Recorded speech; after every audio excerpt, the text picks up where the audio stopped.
Hey guys, welcome back to Poly Study. So guys, आपका जो theory of machine है subject, उसका आपका आज चलने वाला है चैप्टर नंबर 3, जिसका नाम है मशीनों की गति की डायनेमिक्स ऑफ मशीन्स। ठीक है, तो यहाँ पर जानते हैं सबसे पहला टॉपिक तो यही होगा कि डायनेमिक्स ऑफ मशीन होती क्या है। तो यह विज्ञान की वह शाखा है जिसके अंतर्गत मशीनों के विभिन्न अंगों के मध्य लगने वाले बलों या होने वाली गति के बारे में अध्ययन किया जाता है। डायनेमिक्स ऑफ मशीन कहलाती है। ठीक है, ये बल दो प्रकार के होते हैं। सबसे पहला होता है स्टैटिक फोर्स। ठीक है, स्टैटिक फोर्स क्या होता है?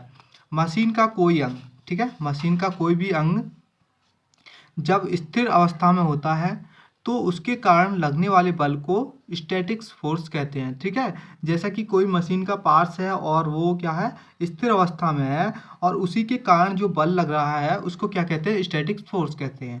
नेक्स्ट है आपका डायनेमिक फोर्स। ठीक है, तो मशीन का कोई भी अंग जब गतिमान अवस्था में होता है और तो उसके कारण लगने वाले बल को डायनेमिक फोर्स कहते हैं।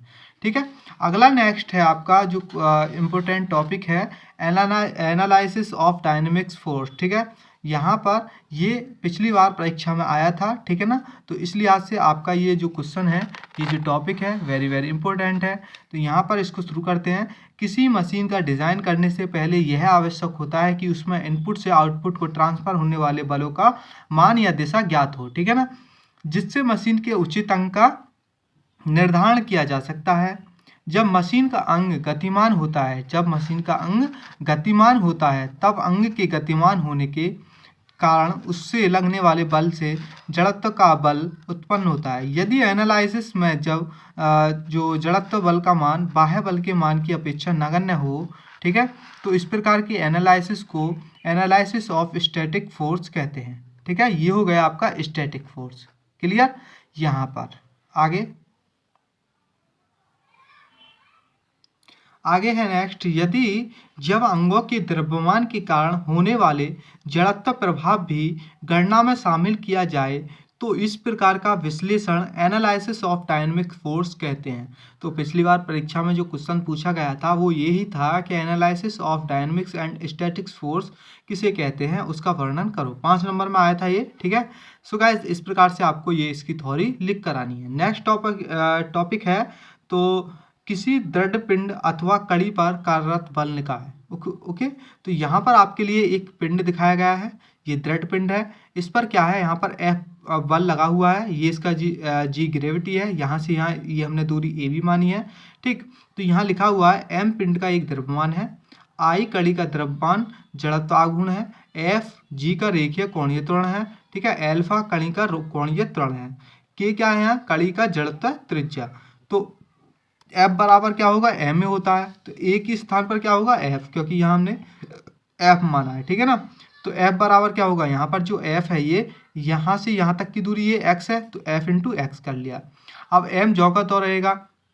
ठीक है, तो यहाँ पर ये जो आपकी के है कड़ी का जड़त्व त्रिज्या है। ठीक है, तो यहाँ पर के स्क्वायर इंटू एल्फा होगा। एम के स्क्वायर क्या होता है, आई होता है, आई बराबर एम के स्क्वायर। ठीक है, ये जड़त्व त्रिज्या हो गई आपकी। ठीक है, के। इसके बाद यहाँ से हम क्या करेंगे, एक्स का मान निकाल लेंगे। तो एक्स का मान निकालेंगे, आई इंटू एल्फा अपॉन एफ आ जाएगा।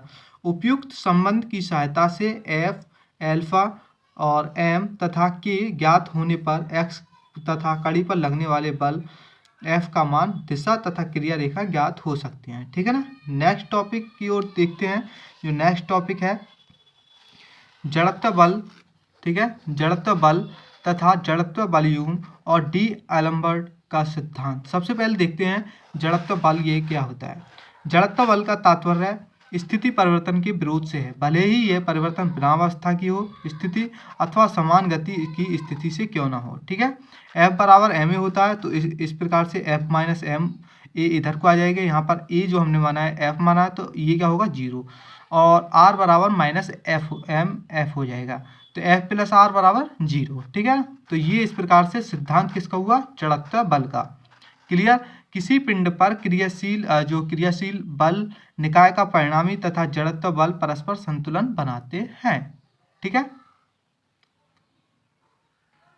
अब आगे है जड़त्व बल युग्म। ये क्या होता है, कार्यरत बल निकाय का। ठीक है, यहाँ पर कोई एक पिंड है, यहाँ पर बहुत सारे आपके बल लगे हुए होंगे, ये F1 है, ये F2, F3, F4, तो यहाँ पर जो एफ इधर लग रहा है, त्वरण ये लग रही है, ठीक है ना, क्लियर।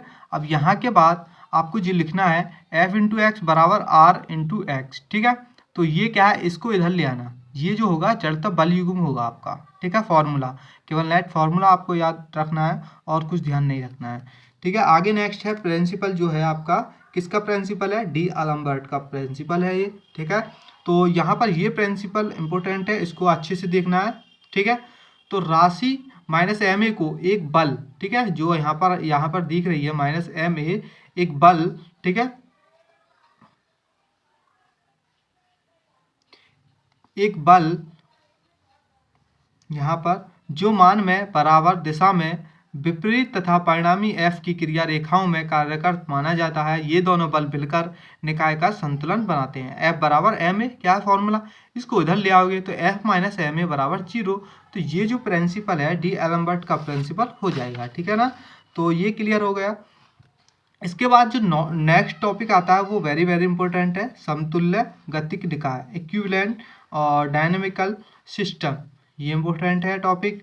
तो इसको देखो अच्छे से, यहाँ पर क्या है आपका एक पिंड है, ठीक है, इसमें एम ए हमने ये मान लिया, ये कैपिटल एम है, ये एम बी, ठीक है, ये एम ए ये एम बी, ये इसको यहाँ से यहाँ तक की दूरी ए, यहाँ से यहाँ तक की दूरी बी, और ये क्या है ग्रेविटी मतलब गुरुत्व केंद्र, ठीक है। यहाँ से यहाँ तक की लंबाई आपने एल ले ली, ठीक है। उसके बाद यहाँ पर देखो सबसे पहले 3 इसकी शर्त होती हैं। पहली शर्त है दो द्रव्यमानों का योग दृढ़ पिंड के द्रव्यमान के बराबर होना चाहिए। दो द्रव्यमान, एक ये द्रव्यमान एक ये द्रव्यमान, किसके बराबर होना चाहिए, एक दृढ़ पिंड के द्रव्यमान के बराबर। तो M A plus M B बराबर एम हो गया। दूसरी शर्त है दो द्रव्यमान का गुरुत्व केंद्र उसी बिंदु पर हो जिस पर दृढ़ पिंड का गुरुत्व केंद्र है, ठीक है। तो यहाँ पर गुरुत्व केंद्र क्या है, दो द्रव्यमान, एक तो ये एक ये, इसका M A into A, M A into A, M B into B, ठीक है, बराबर होने चाहिए, ठीक है, क्लियर।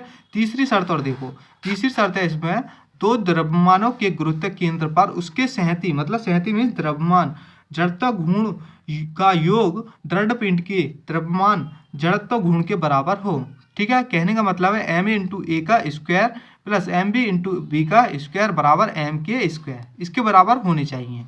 अब यहाँ पर आपको बस सीधी सिंपल सी चीज़ ये लिखनी है कि m बराबर क्या है दृढ़ पिंड का द्रव्यमान, g बराबर क्या है दृढ़ पिंड का गुरुत्व केंद्र, k बराबर g से गुजरती लंब अक्ष के परितः दृढ़ पिंड की घूर्ण त्रिज्या, के जानते हो। एम ए एम बी समतुल्य गतिक निकाय के दो द्रव्यमान है, ठीक है। a क्या है g से एम ए की दूरी है, b क्या है g से एम बी की दूरी है, ओके।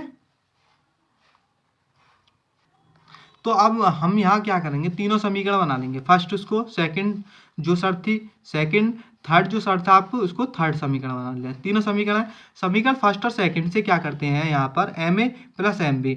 तो एम ए का मान क्या है एम बी इंटू बी, तो यहाँ पर क्या करेंगे यहाँ पर ये मान केवल रख देंगे, ठीक है, एम बी के स्थान पर। तो बराबर क्या होगा यहाँ पर एम। अब उसके बाद क्या करेंगे, देखो यहाँ से दोनों में से एम ए कॉमन ले लेंगे, तो 1 प्लस ए अपन बी बचा बराबर एम। तो एम ए का जो मान आएगा वो आएगा M B upon A plus B. इसी प्रकार यहाँ पर हम क्या करेंगे एम बी बराबर एम माइनस एम ए। तो यहाँ से क्या होगा एम कॉमन होगा तो भीतर क्या बचेगा A plus B minus B upon A plus B, ठीक है। ओके, करने के बाद इसकी मल्टीप्लाई इसमें करोगे तो ये ऊपर आ जाएगा minus B upon A plus B. अब यहाँ से जो भी चीज़ कट रहा है यहाँ से बी से बी कट जाएगी तो M A upon A plus B आ जाएगा। तो एम बी का जो मान आएगा वो आएगा M A upon A plus B. Clear, समझ में आ गया। ये आपका एम बी का मान आया है, ये यहाँ पर एम ए का मान आया है, ठीक है ना। बस फर्क कितना है एम इंटू बी है, यहाँ पर भी सेम चीज़ है। यहाँ पर क्या है यहाँ पर बी है, एम बी बराबर तो एम ए आ जाएगा, यहाँ एम ए है तो यहाँ पर बी आ जाएगा। क्लियर। आगे क्या करना है समीकरण 3 में एम ए एम बी का मान रखने पर, तो यहाँ पर क्या है ये समीकरण 3, ठीक है। इसके बाद यहाँ पर हम केवल एम ए का मान यहाँ एम बी का मान यहाँ, सीधा सिंपल सी चीज़। तो यहाँ पर क्या होगा यहाँ पर देखो इसकी मल्टीप्लाई इसमें कर लेंगे, ठीक है, और एम कॉमन लेने के बाद एम से एम कट जाएगा तो यहाँ पर क्या बचेगा देखो यहाँ पर ये बचेगा, ठीक है। उसके बाद क्या करना है देखो दोनों के जो हर हैं वो समान हैं, दोनों को क्या कर देते हैं जोड़ देते हैं, ठीक है। अब के की जो वैल्यू आएगी, जो आपकी के की वैल्यू आएगी, घूर्ण त्रिज्या की वैल्यू आएगी वो आएगी आपकी ये, ठीक है। क्लियर, समझ में आ गया। उसके बाद अब इसको क्या मान सकते हो के स्क्वायर बराबर ए बी, ठीक है, इससे ये क्या हो जाएगी कट हो जाएगी। तो आपका जो समतुल्य जो निकाय आया है, ठीक है, समतुल्य गतिक निकाय वो आया है के स्क्वायर बराबर ए बी। ठीक है। अब आगे नेक्स्ट कुछ सूत्र हैं वो आपको ध्यान रखने हैं, उतार लो इन सूत्रों को। देखो यहाँ पर सरल पेंडुलम या यौगिक पेंडुलम के लिए अन्य मान, ठीक है, ये किसके लिए होता है, आई बराबर एम एल स्क्वायर होता है, ठीक है, आई बराबर एम के स्क्वायर प्लस ए स्क्वायर भी होता है, ठीक है, टी बराबर 2 पाई एल अपॉन जी आवर्तकाल का होता है, और टी बराबर 2 पाई यहाँ पर के स्क्वायर प्लस ए स्क्वायर अपॉन जी भी होता है, ठीक है ना। अब देखो इनका जो यूज है, मैं आपको जब लास्ट ये पूरा चैप्टर जब खत्म हो जाएगा थ्योरेटिकल, जब आपके न्यूमेरिकल्स बताऊंगा तो वहां पर इनका यूज आपको मिलेगा, ठीक है ना। एन बराबर 1/2 पाई रूट एल अपॉन जी, तो एन बराबर 1/2 पाई रूट में जी ए अपॉन के स्क्वायर प्लस ए स्क्वायर, ये आपके फॉर्मूला है, ठीक है। इसको अच्छे से नोट कर लेना अपनी नोटबुक में, ओके।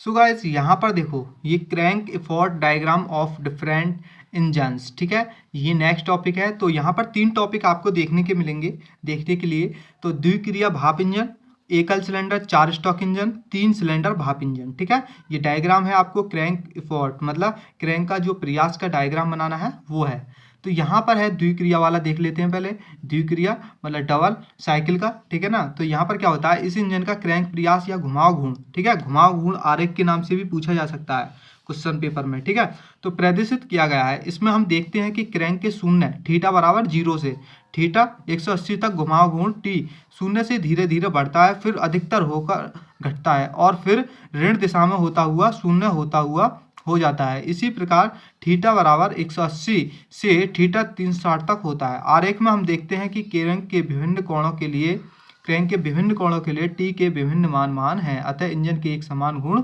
प्राप्त नहीं होता। देखो ये आपका घुमाव घूर्ण आरेख है, ये आपको यहाँ से क्या किया, ये 0 है, थीटा बराबर यहाँ पर क्या है, थीटा बराबर 0 डिग्री, ठीक है। यहाँ से वो चला, ये ऊपर बढ़ा धनात्मक, ये नीचे आया, ठीक है, नीचे चला, यहाँ से नीचे ऋणात्मक हो गया, फिर ऊपर चला 180 से, फिर नीचे आ गया। इस प्रकार से ये ऊपर नीचे होता रहता है, ठीक है। यही चीज़ यहाँ पर थ्योरेटिकल में लिखी हुई है, ठीक है, 360 तक जाता है, ठीक है, यहाँ पर 360 डिग्री है। इस प्रकार से आपको क्वेश्चन पेपर में जब ये क्वेश्चन पूछा जाए तो आपको इसी तरीके से जमा कराना है, फुल मार्क्स मिलेंगे आपको। ऊर्जा का उतार चढ़ाव, ठीक है, ये क्या होता है, ये एक बार और देखो, ऊर्जा का उतार चढ़ाव। यहाँ पर देखो यदि मशीन द्वारा समान कार्य के लिए आवश्यक औसत घुमाव घूर्ण टीएम है, तब हम देखते हैं कि जब इंजन से प्राप्त घुमाव घूर्ण टीएम से कम है, ठीक है, टीएम से जो घुमाव घूर्ण उससे कम है, तो इंजन की गति घटेगी, इंजन की गति की क्या होगी, घटेगी। तथा जब घुमाव घूर्ण अधिक है मतलब टीएम से अधिक है तो इंजन की गति बढ़ेगी, ठीक है। घुमाव घूर्ण अधिक है तो भी इंजन की गति बढ़ेगी, घुमाव घूर्ण कम है तो इंजन की गति घटेगी।